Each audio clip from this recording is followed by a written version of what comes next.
So Melvin over at Voro Motors called us and was like, hey, I got this new type of scooter that I'm working on, and would you guys like to test it out? Tell us what you like, tell us what you don't like, so that we can make this the best scooter possible. And we're like, yeah, of course. Here it is. This is the EMOVE ROADRUNNER. It is a prototype and we're pretty excited. It's already our favorite sit-down scooter. In this video, I'm gonna tell you what I like about it, what I'm hoping that Voro Motors changes about it to make it even better. The first one is it's super user-friendly, it's intuitive. If you know how to ride a bike, you can ride this. It's even easier than riding a stand-up scooter. While this is a dual motor scooter, the motor in the front is less than the motor in the rear. So it's a 350 watt motor in the front, 500 in the rear. And so when you accelerate, you get a nice and even, easy, wind up forward. It's still fast, but it's not gonna like jerk you around. The tires are 14 inches in diameter. What's a huge benefit of that, you can feel the stability, especially when you're going fast, and that's nice. The next piece of this scooter that makes it also really user-friendly is this adjustable gooseneck. So this right here, it's real easy. You can just, unscrew this a little bit. This whole piece just rotates up and down. You can find kind of like the best distance for your arm length, which is actually, again, really nice. The final reason why this is so user-friendly, this scooter, is because it not only has a thumb throttle, but it's in a fantastic position.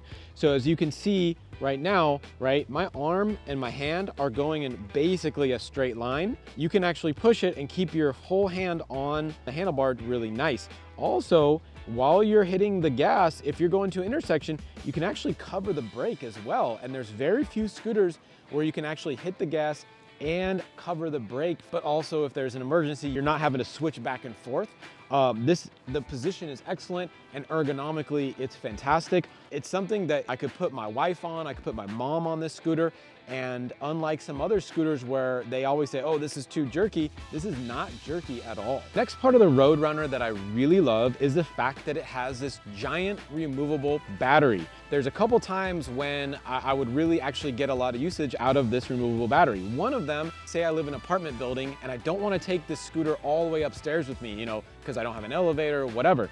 Well, you can actually lock it up outside, or maybe in a garage preferably, and if you just unlock it like this, and then the battery actually just slides right out. This is a lot easier to take with you than this, which is actually not that light. So this is 15 pounds, and then you can just take this upstairs with you, at home, charge it, and just leave this locked up at your basement. Also, if there's ever an issue with your battery, better one comes out, things like that, you can actually just, pop the new one on. It takes a couple seconds, which is kind of awesome when it comes to service. Another awesome feature about this battery is that this lock right here, okay? This lock actually is attached to a deadbolt.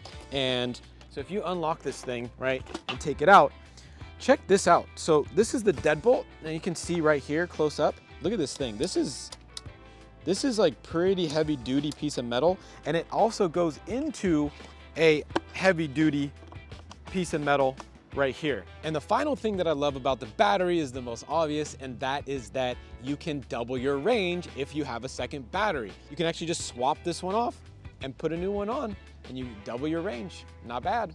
The final thing that I really like about this scooter is actually the performance. We did get 30.8 miles of tested range on the scooter, and the top speed was also exactly 30.8 miles per hour. All of us here at ESG really like this scooter. You notice right away that it's just so solid when you ride it, and it's a great platform to build upon. There were a few things that we wish we could change about this scooter. The first one is to amp up the comfort. The very first thing that you notice when you sit on the scooter is the seat. So you can see most bike seats or whatever, they're tapered. They're wider in the rear area, and then they get more narrow in the front area. This seat feels to me like you're riding a horse. And if you ever rode a horse, you get that soreness in your under thigh area. You kind of get used to it after a while, but I would love to see a seat that's wider in the back and a little bit tapered in the front, so it's not hitting the inner thighs. And maybe they could even add a little more gel to make it a little more cushy. The next thing that I think would add to the comfort of the scooter is actually to lower the recommended tire pressure. So this is something that Paul came up with. They say that you're supposed to pump it up to 45 PSI. So what Paul did is he lowered the PSI to 35. It did make the scooter much more comfortable, but we wanted to find out what the trade-off was in terms of the range.